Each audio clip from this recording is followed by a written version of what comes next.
लाडकी बहीण योजनेमुळे अनेक योजनांचा निधी रोखण्यात आल्याचा आरोप सतत विरोधकांकडून केला जातोय। आता अशात आत्महत्याग्रस्त शेतकऱ्यांच्या कुटुंबियांना मिळणारी मदत देखील रखडल्याचा आरोप होतोय। आत्महत्याग्रस्त शेतकऱ्यांच्या वारसांना सरकारकडून मिळणाऱ्या मदतीसाठी प्रशासनाच्या कार्यालयाच्या खेटा माराव्या लागतात। मराठवाड्यात तब्बल 337 आत्महत्याग्रस्त शेतकऱ्यांच्या वारसांची मदत रखडलेली आहे। या आत्महत्याग्रस्त शेतकऱ्यांच्या कुटुंबियांच्या मदतीसाठी 2,97,00,000ची गरज आहे।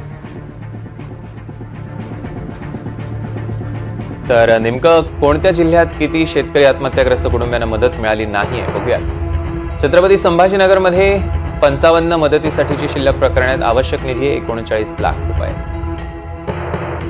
जालन्यात 21 प्रकरणं आणि आवश्यक निधी 20 लाख। नांदेडमध्ये 101 शिल्लक प्रकरणं, आवश्यक निधी 95 लाख। बीडमध्ये मदतीसाठी शिल्लक प्रकरणात 60 आणि आवश्यक निधी 57 लाख।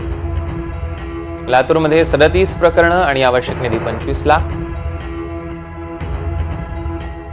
तर धाराशिवमध्ये मदतीसाठी शिल्लक प्रकरणात 63 आणि आवश्यक निधी 59 लाख।